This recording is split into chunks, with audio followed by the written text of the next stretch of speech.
Bueno, muy buenas noches a todos.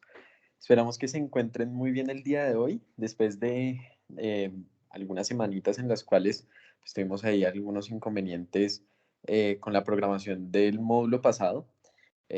Podemos darle eh, inicio a este nuevo módulo de nuestro grupo de interés acerca de las enfermedades neuromusculares.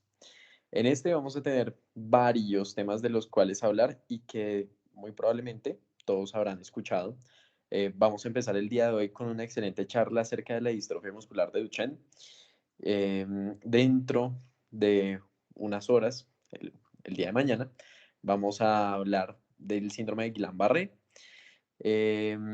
Y también las charlas que habían quedado pendientes del módulo pasado van a ser reprogramadas durante este mes. Entonces, para que lo tengan en cuenta y obviamente a lo largo de estas semanas, pues iremos notificando a través del grupo de WhatsApp y nuestras redes sociales, pues cómo vamos haciendo ese replanteamiento de las fechas.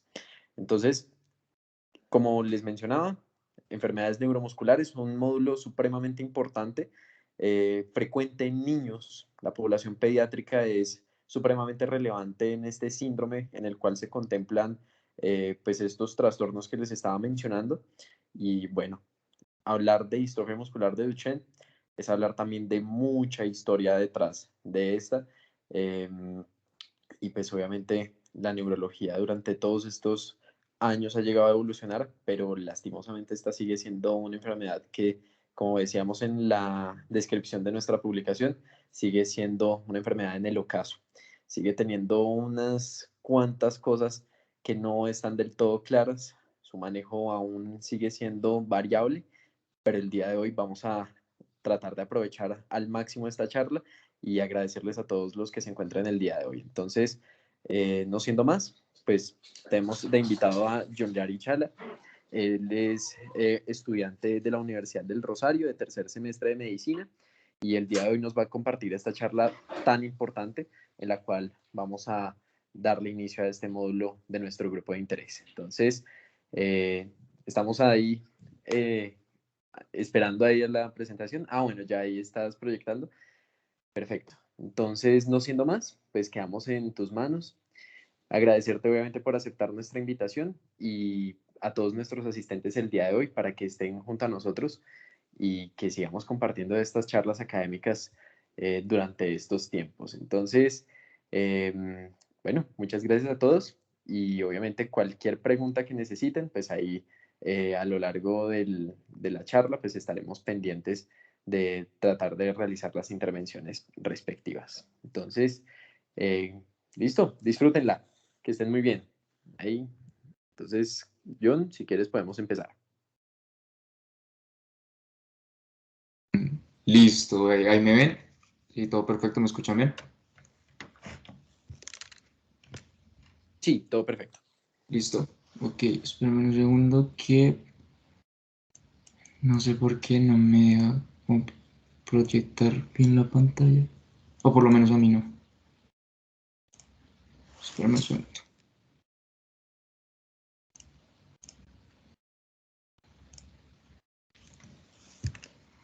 A ver.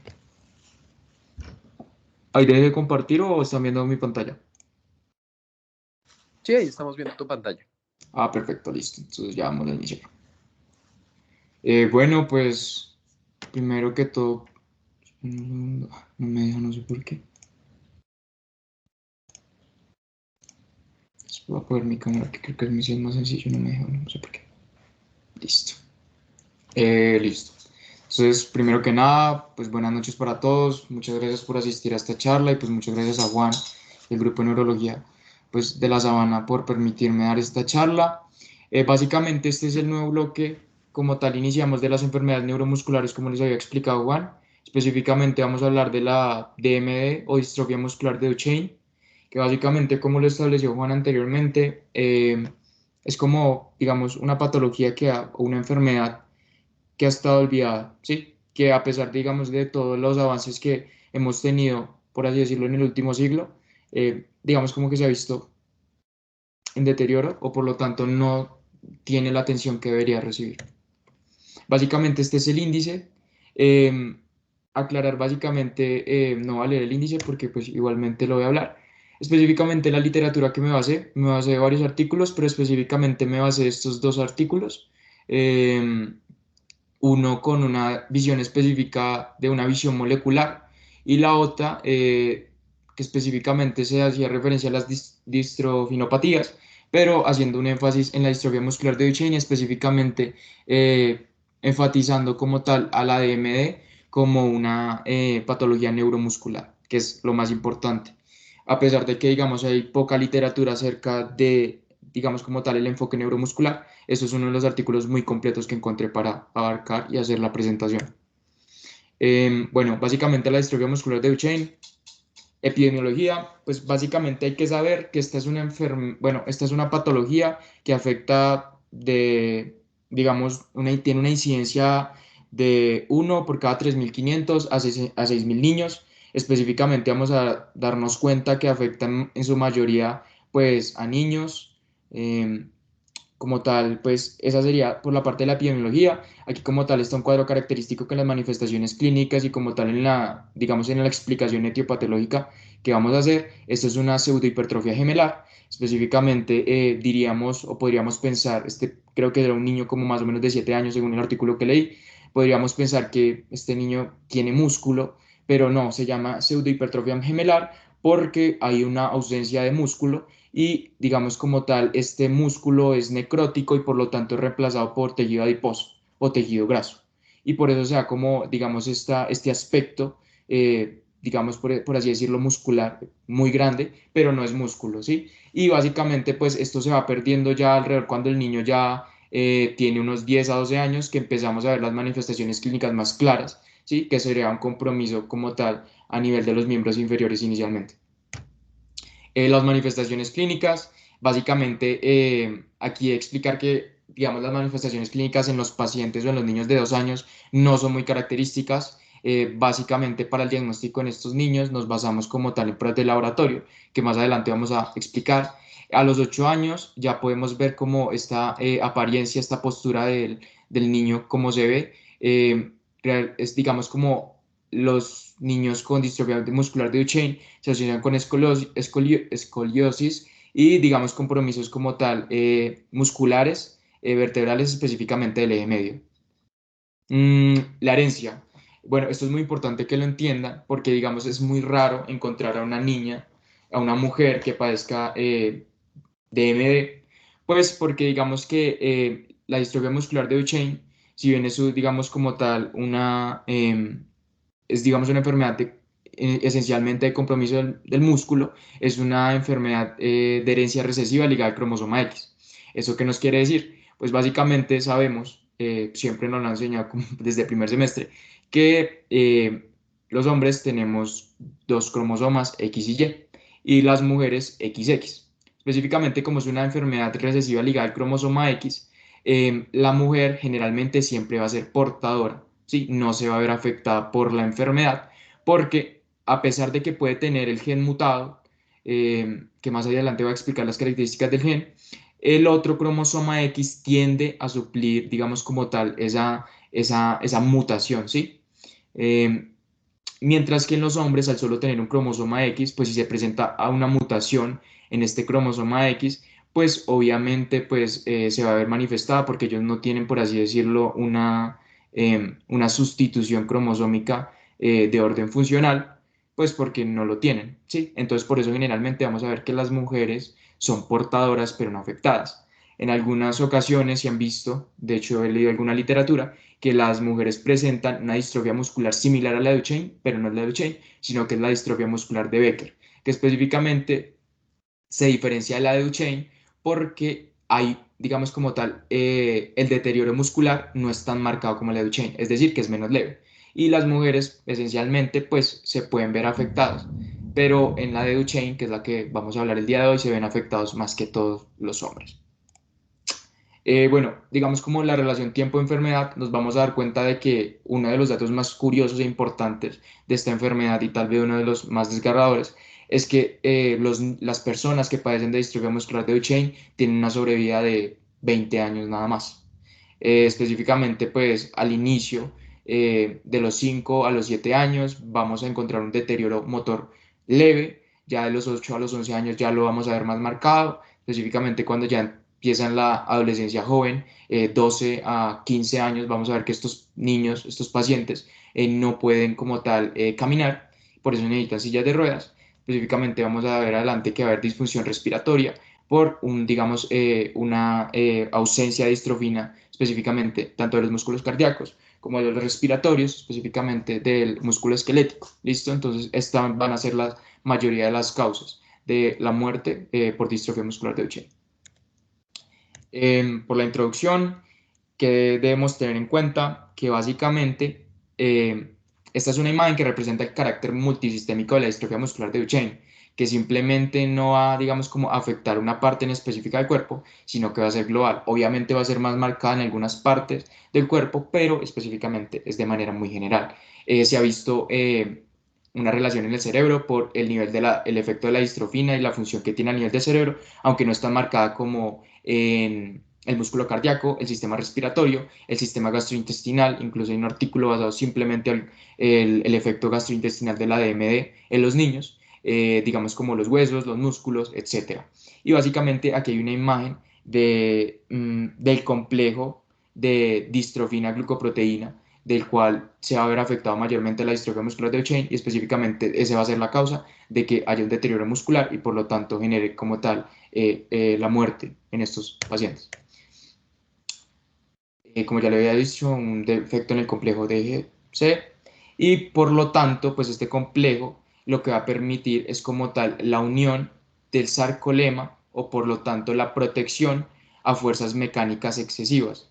Entonces, al haber como tal un daño, un defecto en este complejo, pues va a haber una disrupción del sarcolema y nos vamos a dar cuenta de que los músculos se van a encontrar constantemente en degeneración y regeneración hasta un punto en el que la regeneración no es suficiente o no vence a la degeneración muscular. Básicamente, me pareció muy curioso que la distrofia muscular en general se clasifica como las enfermedades hereditarias. Específicamente, pues, la distrofia muscular de Duchenne es la más común en niños. Y aquí tengo una pregunta: ¿por qué las distrofias musculares son clasificadas como, pues, como enfermedades progresivas? Pues digamos que parte de entender que hay como tal un deterioro, se llaman distrofias musculares porque hay un daño en una proteína muscular específica.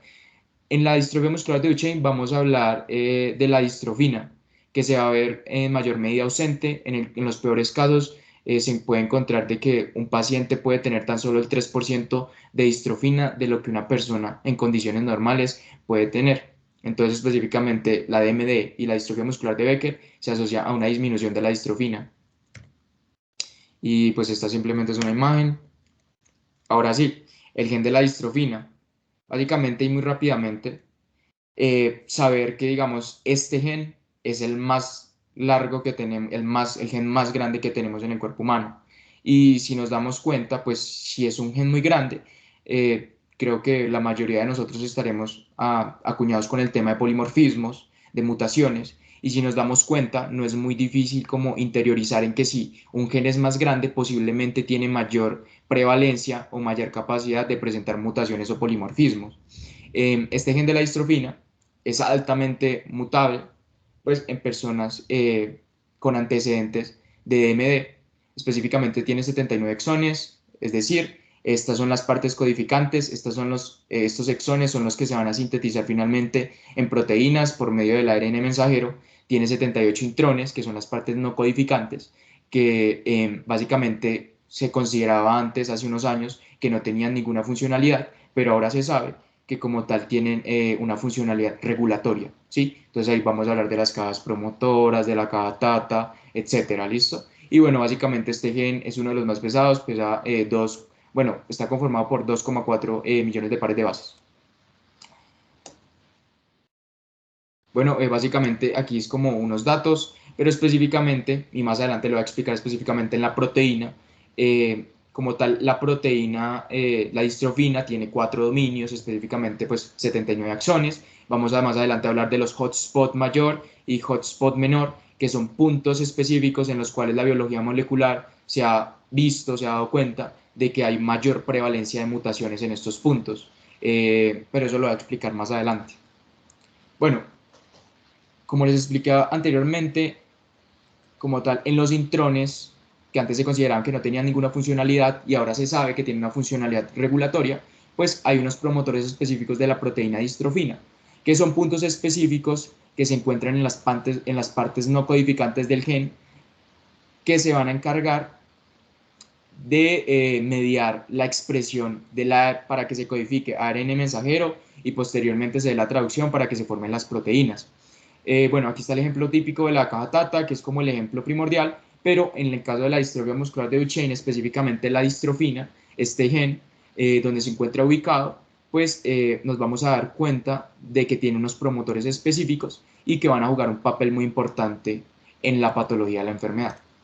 Ahora bien, tenemos tres promotores, el promotor B, el promotor M y el promotor P. Específicamente nos vamos a centrar en el promotor M, pero primero entender que el promotor B se ha entendido y es que comprender esencialmente que, como les mencioné anteriormente, este gen tiene 79 exones y estos promotores se van a encargar de que haya diferentes isoformas de esa proteína, es decir, que tienen la misma información genética, pero como es una isoforma diferente, va a tener una funcionalidad diferente y se va a expresar en tejidos diferentes.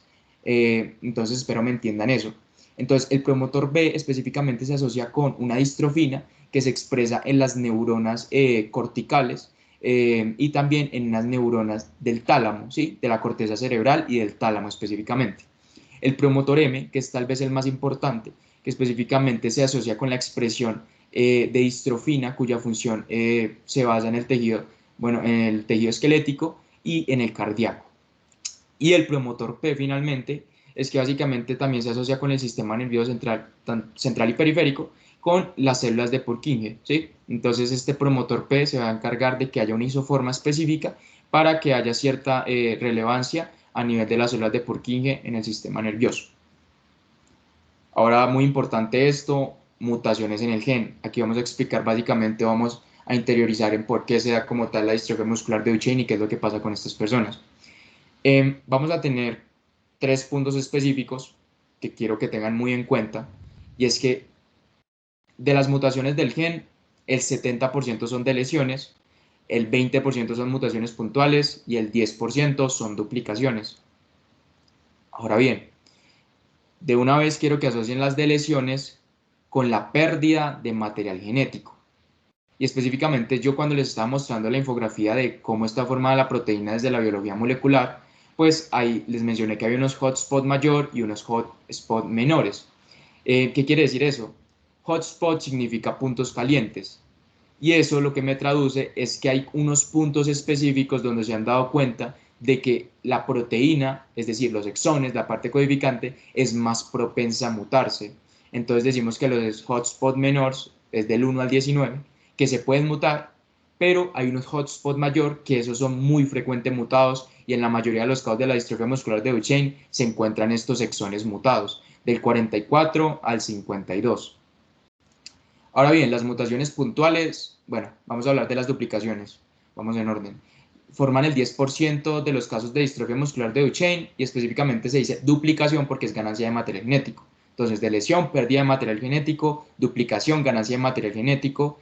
Las mutaciones puntuales, pues específicamente es un cambio de un nucleótido por otro, sin haber ganancia o pérdida de material genético. Simplemente se cambia un nucleótido por otro, pero eso vamos a ver que puede tener una repercusión negativa en dependencia del tipo de mutación puntual de que sea.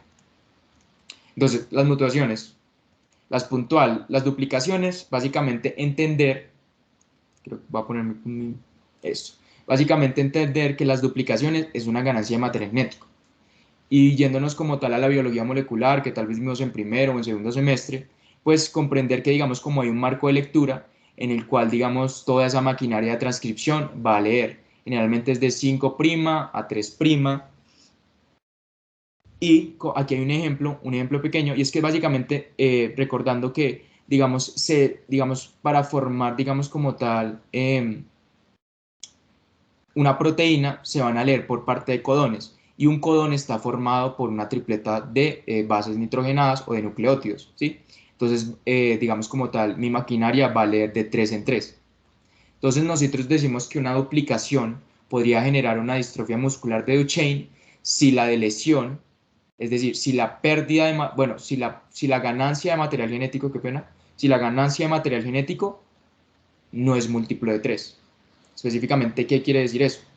Pues aquí hay un ejemplo donde hay una inserción de, digamos, de esta C, y inicialmente decimos que lo podemos, bueno, este GAG es un codón que probablemente pues va a sintetizar un aminoácido en específico, pero miren que acá, como tal, se insertó una C, es decir, un número único, un número impar que no es múltiplo de 3, por lo tanto va a generar un cambio en el marco de lectura, ¿sí? Eso se llama out of frame, y básicamente pues si se genera un corrimiento del marco de lectura, porque es que miren cómo iba normalmente, estaba leyendo G a G, ahora voy a leer, estaba leyendo esto C a C, no sé si sea una G, bueno, C a C, y aquí vamos a ver que hay una G a C, cuando inicialmente aquí había una G a G. Entonces eso va a generar un corrimiento en el marco de lectura y eso va a generar un cambio de fase podría generar, digamos, un promotor, digamos como tal, un codón prematuro, ¿sí? Un codón de parada prematuro, que podría generar que toda la proteína no se sintetice. Es decir, si GAC fuera un codón de parada prematuro, es decir, que aquí terminaría de sintetizarse la proteína. Y es decir, que en condiciones normales toda esta parte de la proteína se dejaría de sintetizar. Y entonces a eso se debe como tal que se dé una proteína truncada o una disfunción de la distrofina en el caso de la distrofia muscular de Duchenne. Ahora bien, las deleciones es pérdida de material genético y aquí juega lo mismo que en el caso de las duplicaciones. Si hay una pérdida de material genético que no sea múltiplo de 3, probablemente me va a generar un codón de parada prematuro y por lo tanto me genere una distrofia muscular de Duchenne. Entonces, digamos como aquí hay un gen no mutado, es decir, que esta es toda la proteína. Imaginemos que esta es toda la síntesis de la proteína distrofina. Pero, digamos aquí donde están las flechas, me dice que hay una inserción, perdón, que hay una pérdida de material genético, específicamente de una base, bueno, de un nucleótido. Digamos que aquí todo va bien, CGG, CGG, y aquí hay este T, miren que este T se pierde acá. Entonces, este T se pierde y entonces el marco de lectura va a leer los tres siguientes, CAT. Entonces aquí empieza a leer CAT, TAG, es decir, miren que todo el marco de lectura se ha corrido un codón hacia, bueno, una base nitrogenada hacia adelante, un nucleótido hacia adelante. Y eso lo que me va a generar es un TGA, que es un codón de parada prematuro, bueno, este es un codón de parada prematuro, que en condiciones normales simplemente debería ser un codón de parada que le debería indicar a mi maquinaria de transcripción que hasta aquí se debe sintetizar la proteína. Entonces, por eso es que, como tal, de una vez asocian lo que si una duplicación o de lesión, sea pérdida o ganancia de material genético, no es múltiplo de 3, probablemente me genere una distrofia muscular de Duchenne. Bueno, y esto es básicamente como tal un ejemplo. Digamos como las mutaciones puntuales por sustitución, tenemos de tres tipos. Las mutaciones silenciosas, las nonsense mutation y las missense mutation. Entender que básicamente las mutaciones silenciosas se llaman silenciosas porque no van a generar ninguna repercusión negativa en nuestro paciente. ¿Eso qué quiere decir? Digamos como tal, el material genético es degenerativo y tenemos diferentes isoformas de codones que me sintetizan el mismo aminoácido. Entonces, si nos damos cuenta que hay un GAA y aquí hay una mutación puntual por sustitución, donde esta A se cambia por una G. Entonces, este GAG, hay una mutación acá, pero miren que sintetiza para el mismo aminoácido, es decir, que va a cumplir una misma función. Por lo tanto, esta mutación silenciosa, pues no va a tener, digamos, esta mutación no va a tener ninguna repercusión negativa sobre nuestro paciente, es decir, que nuestro paciente va a estar totalmente sano.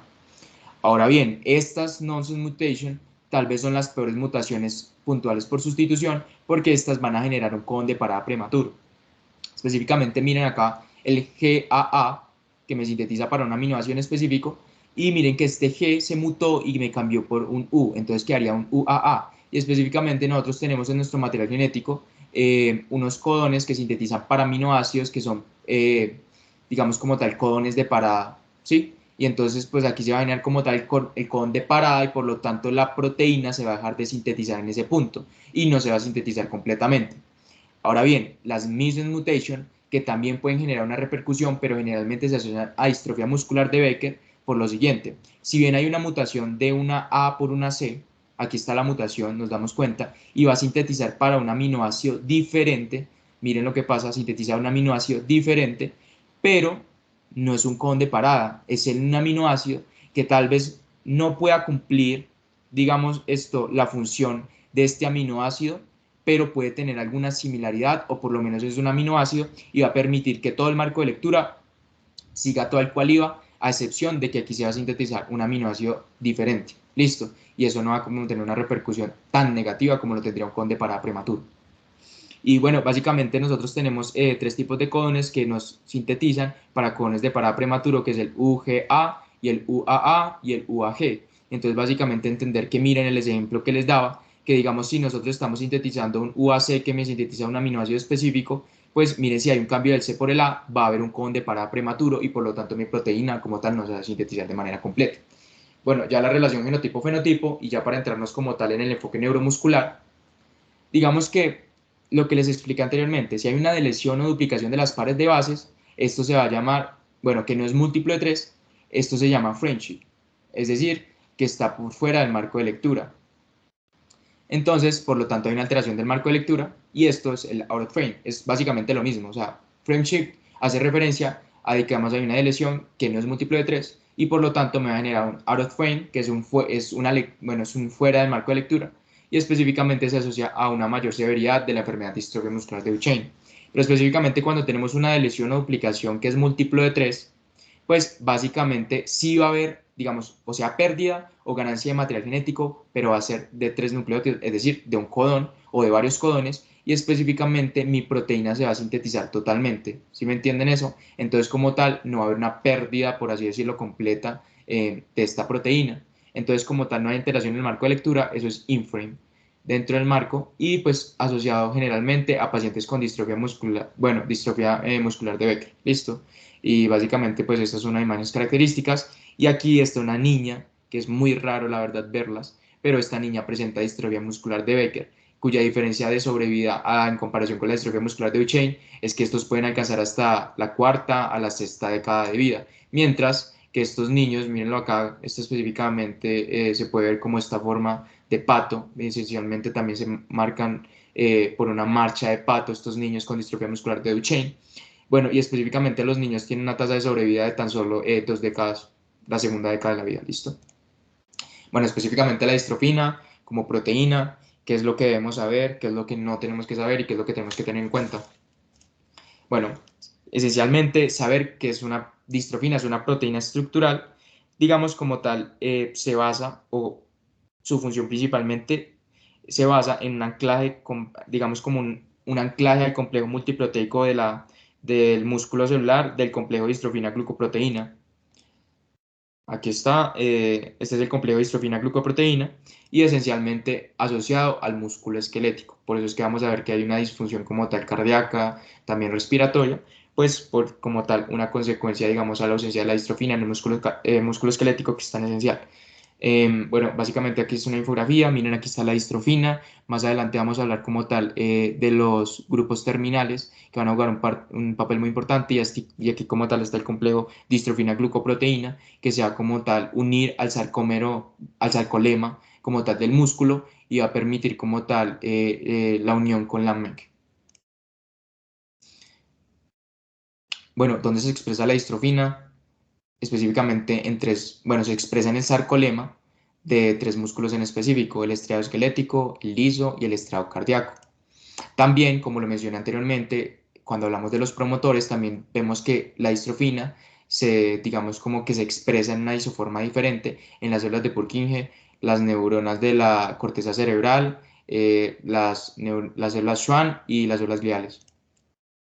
Bueno, básicamente aquí como tal es una infografía de un paciente normal, ¿sí? De un paciente con su músculo esquelético normal, está completamente normal, sano, y aquí hay una comparación en el caso de los pacientes con distrofia muscular de Duchenne. vamos a ver que hay necrosis por la parte de acá, como tal hay una fibrosis, hay también atrofia, vamos a ver que hay una muerte celular, vemos estas células las cuales como tal presentan núcleos y se encuentran como una tinción más oscura, moradita, eso indica como tal una muerte o una apoptosis, ¿sí? Entonces como tal aquí está como la fibrosis que se caracteriza tanto en estos pacientes y los que va a generar especialmente esta fibrosis y la ganancia de tejido adiposo donde debería ir esto músculo, donde debería ir distrofina, pues básicamente va a generar que estos pacientes poco a poco vayan perdiendo la capacidad motora.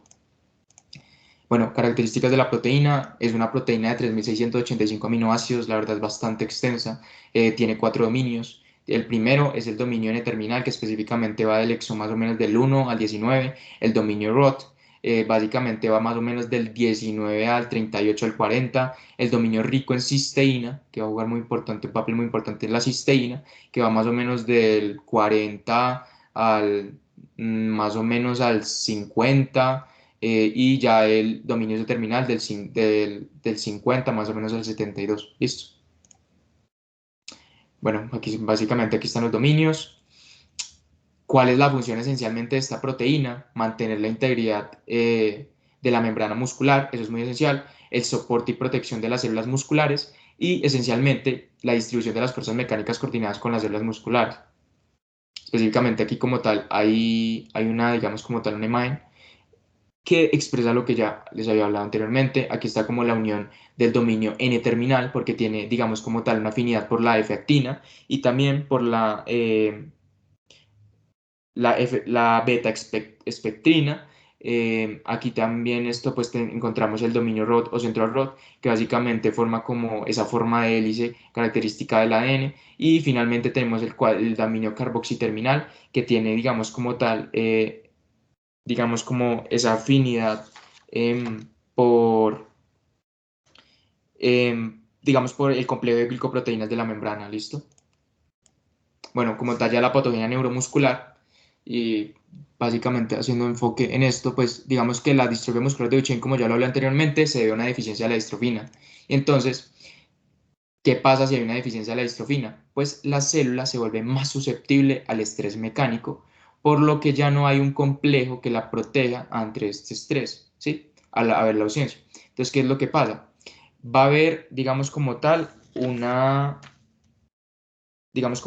deficiencia o un daño del sarcómero, del sarcolema, del músculo en específico, y se va a dar una infiltración del calcio, donde el calcio va a interactuar con las calpaínas proteasas dependientes de calcio, lo que va a generar como tal una necrosis, o por así decirlo, que estas calpaínas, por así decirlo, vulgarmente, se coma, digamos, el músculo, el sarcómero, las proteínas, la MEC e incluso la membrana intracelular. Aquí vemos como tal el progreso de lo que les estoy explicando en el caso de la distrofia muscular de Duchenne. Miren, aquí pues vemos un paciente que está en una fase inicial, probablemente este paciente, bueno, este músculo esencialmente se caracteriza en pacientes de, no sé, 5 a 7 años, incluso a 4 a 7 años, que específicamente, aunque no presenta manifestaciones clínicas específicas, aquí ya se está viendo el efecto que tiene como tal esta deficiencia de distrofina a nivel del músculo, bueno, desde una vista histológica. Específicamente aquí ya vemos cómo, digamos, el tejido fibrótico, digamos, va cobrando importancia, va separando como tal, digamos, el músculo. Y aquí también vamos a ver algo de necrosis, vamos a ver fibroblastos, también vamos a ver macrófagos. Aquí ya esencialmente ya podemos ver, incluso creo que esto ya podría ser tejido adiposo, ¿sí? Tan característico de la distrofia muscular de Duchenne. Y aquí ya esencialmente ya vemos como la fibrosis ha abarcado gran parte, digamos, del músculo y, digamos, como tal ya estos puntos, macrófagos, fibroblastos, etcétera, ¿listo?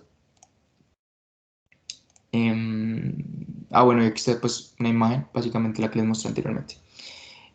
Básicamente, me pareció muy, muy interesante, las inmunofluorescencias anormales. Y aquí está esta imagen muy bonita del artículo que les mostré de Continuum, que digamos que es como vemos formación musculares necróticas, infiltración de macrófagos y linfocitos y fibras inmaduras con núcleos centrados. Específicamente vamos a ver aquí a un paciente normal y a un paciente con distrofia muscular de Duchenne. Este paciente está totalmente sano y este paciente pues tiene distrofia muscular de Duchenne. Digamos como tal, aquí se hizo una inmunofluorescencia para ver cuánta distrofina tenía el paciente y vemos como tal este paciente sano, pues se ve la distrofina, ¿sí? Como tal, aquí se ve separada, pero miren el paciente con distrofia muscular de Duchenne, que casi no, ni siquiera tiene, podríamos decir que ni siquiera tiene un 3%, específicamente en el caso relacionado, en el caso clínico relacionado con esta imagen, decían que este paciente ni siquiera tenía el 3% de distrofina que una persona en condiciones normales. La espectrina, que también se encuentra deteriorada en los pacientes con distrofia muscular de Duchenne, pues tienen el mismo efecto. Digamos como tal, la eutrofina, pues aquí se encuentra conservada y aquí está en un proceso necrótico. Es esencial encontrar esto.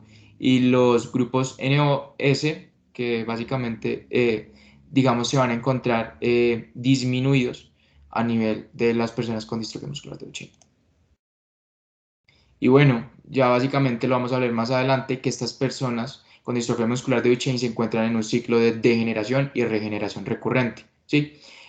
Digamos como tal, es muy normal que, que los niños probablemente de, no sé, unos 2 a los 6 años no tengan manifestaciones clínicas, porque digamos las células tienen la capacidad de regenerarse o de producir más distrofina de lo habitual en dependencia de la necesidad, pero va a llegar un punto en el que la degeneración supera la regeneración y por lo tanto se van a presentar las manifestaciones clínicas. Bueno, básicamente los estudios diagnósticos y la relación neuromuscular, que la verdad fue un poquito complicado encontrarlo, pero me pareció muy interesante que a nivel neuromuscular podamos encontrar esto.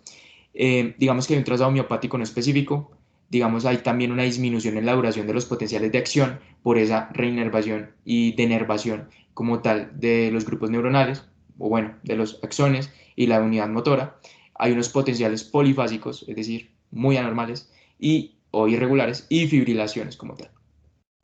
Digamos como tal, aquí hay un potencial de unidad motriz que veríamos como tal en una electromiografía en condiciones normales, pero específicamente encontré que en los pacientes con distrofia muscular de Duchenne podríamos encontrar estos patrones, los cuales son polifásicos, tienen fibrilaciones y también en algunos casos tienen una duración digamos, una disminución en la duración de los potenciales de acción. Es decir, que hay potenciales de acción que ni siquiera alcanzan como tal a superar el rango para generar el potencial de acción.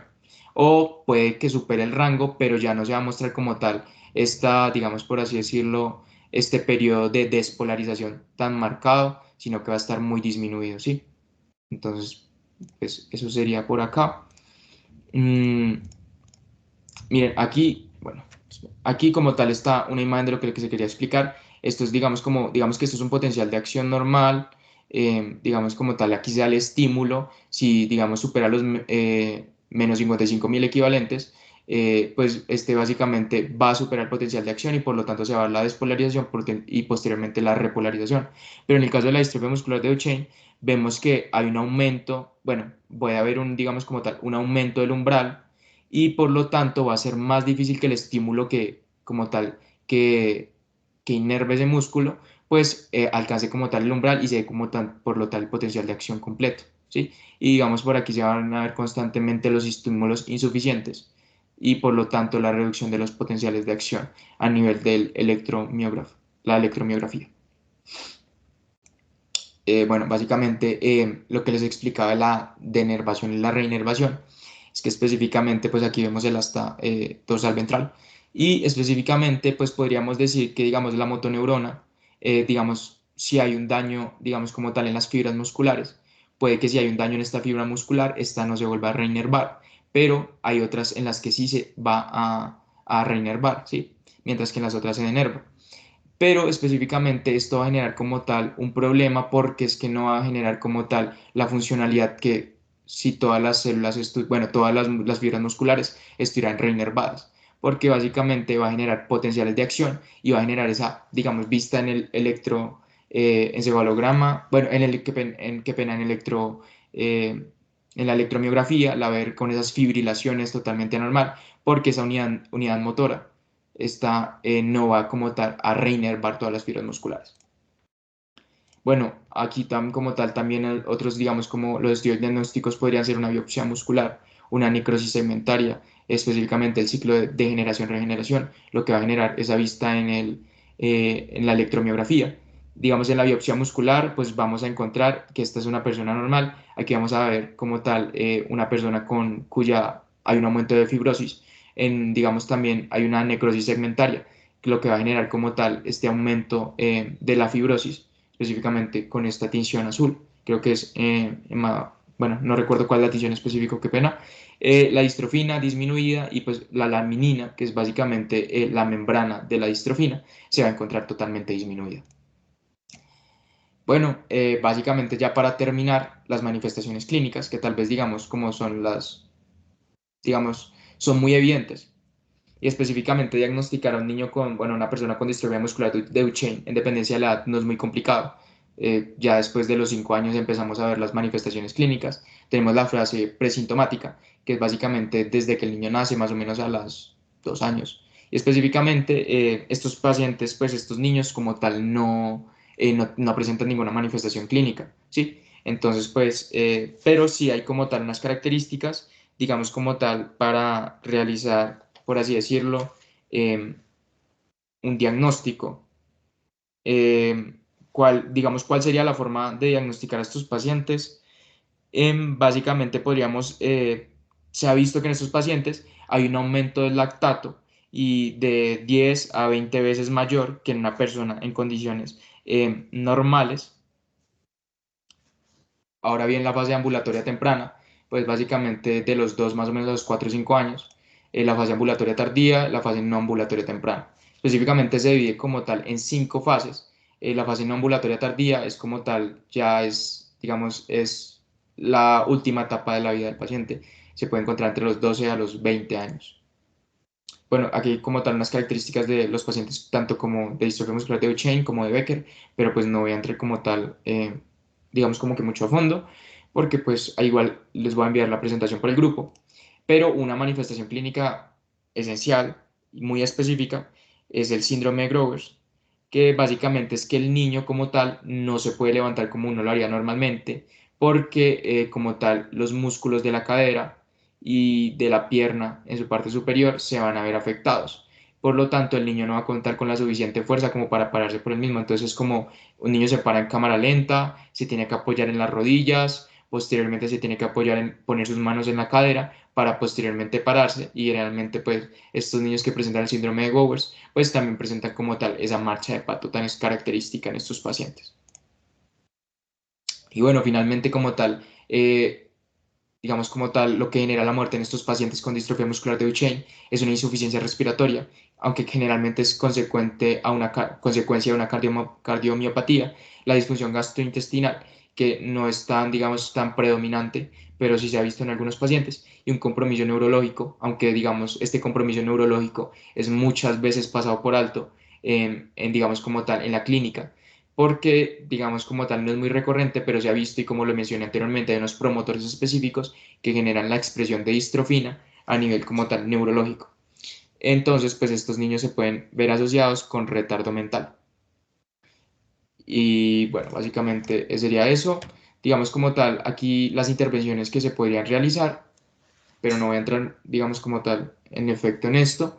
Y esencialmente el tratamiento. Como tal, como lo digo Juan al inicio, esto es una enfermedad eh, digamos, en su mayoría hereditaria, tan solo un tercio de esta enfermedad sea por mutaciones de novo, y la verdad son muy raros encontrarlos, pero especialmente, digamos, no hay un tratamiento específico para estos pacientes. Por lo tanto, su tasa de sobrevida, por mejor que le vaya al paciente, podría llegar hasta los 20 años, pero la sobrevida más allá en la segunda década de la vida es, la verdad, muy disminuida. Bueno, los glucocorticoides, pues digamos como tal, son la única mediación que, pues, como tal, ralentizan esta disminución de la fuerza muscular y el efecto de la distrofia muscular de Duchenne, digamos como tal, aquí se ha creado unos antibióticos análogos sintéticos, digamos, que median la lectura del conde parada, la verdad, digamos, es como una farmacología bastante actualizada y, digamos, bastante progresiva. A lo que me refiero es que básicamente se creó un tipo de medicamentos que son capaces de leer las lecturas de codón de parada prematuro para que el medicamento genere o digamos como que tenga el efecto sobre la maquinaria para que la maquinaria de transcripción no lea este codón de parada prematuro y por lo tanto siga sintetizando toda la proteína y se sintetice una distrofina mejor a la que se sintetizaría sin el medicamento. se relaciona la gentamicina, pero también se debe dar siempre la gentamicina con la negamicina, porque la gentamicina se ve asociada a diferentes RAM que pueden costar la vida al paciente. Bueno, el atalureno, que es básicamente uno de los medicamentos que había leído ya hace 2 años y que antes se llamaba PTC 124 y es uno de los medicamentos más usados y más innovadores que se ha presentado actualmente. Digamos que se deben dar en dosis bajas, pero específicamente en las etapas tempranas de la enfermedad, ¿sí? Y a dosis bajas, porque a dosis altas puede ser toxicológica. Pero el atalureno ha demostrado y aumenta la sobrevida y la disminución del efecto de la distrofia muscular de Duchenne sobre los músculos inferiores, bueno, y en general, dándole más o menos una sobrevida o una mejor calidad de vida por 5 años al paciente. Entonces eso como que, la verdad, tiene un efecto muy positivo, pero pues no es nada concreto. Digamos que también se le dan beta bloqueadores e inhibidores del ICAP, pues porque digamos como tal, estos pacientes se relacionan específicamente con miocardiopatías, específicamente la miocardiopatía dilatada, y digamos también se ha visto que hay una reducción en la fracción de eyección ventricular izquierda precoz en estos pacientes, y por lo tanto se dan los beta bloqueadores y las ICAP, pero aquí una contraindicación es que se deben tener en cuenta e incluso no administrarse en pacientes con asma, ¿listo? Y aquí hay unos nuevos medicamentos que son los oligonucleótidos de antisentido y morfolinos. Y es que básicamente mediante sustancias denominadas pues, oligonucleótidos en antisentido, pues básicamente hacen que la función del ARN mensajero, o el ácido ribonucleico mensajero, genere un salto en el axón, específicamente un gen salto en el axón que está mutado, es decir, que tiene ese gen mutado o ese codón de parada prematuro, y entonces pues básicamente es muy similar como tal a los antibióticos analíticos que me dan la lectura del codón de parada, pero estos son más nuevos y más frecuentes, aunque pues estos básicamente no se ha autorizado, digamos como tal, su uso aquí en Colombia y en algunas partes del mundo por los efectos, digamos como tal, los efectos no sólidos que han tenido en los pacientes. Y bueno, aquí está como tal una tabla como tal de los medicamentos específicos. Estos ya no son como tal para disminuir el efecto de la distrofia muscular de Duchenne, sino más bien como un efecto para aumentar o mejorar el nivel de sobrevida de los pacientes. Entonces lo dejo acá, la verdad no hay como tal eh, necesidad de leerlo. Y bueno, esto sería todo. La verdad, les agradezco a Juan, al grupo de Neuros, pues, por permitirme dar esta charla. La verdad me hace mucha ilusión porque en primer semestre pues tuve este caso clínico, este caso como tal, y pues estoy recordando como tal las bases de lo que alguna vez vi. Así que le doy muchas gracias a todas las personas que asistieron y por favor, si tienen algunas preguntas, estoy dispuesto a responderlas y si no las respondo, yo creo que alguien por ahí me puede ayudar.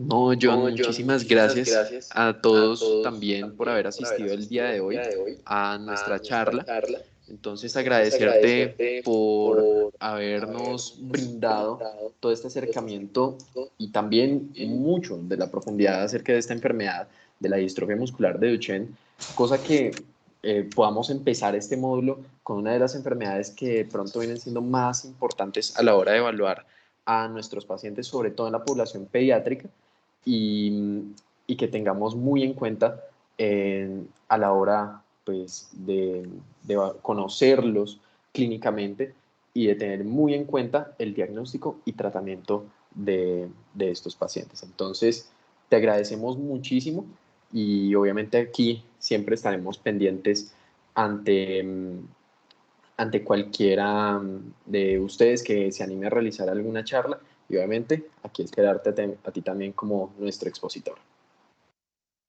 Muchas gracias, Juan. Creería que si no hay preguntas, en serio, si no hay dudas, alguna duda que no haya quedado claro, yo creo que eso sería todo por hoy, ¿no, Juan?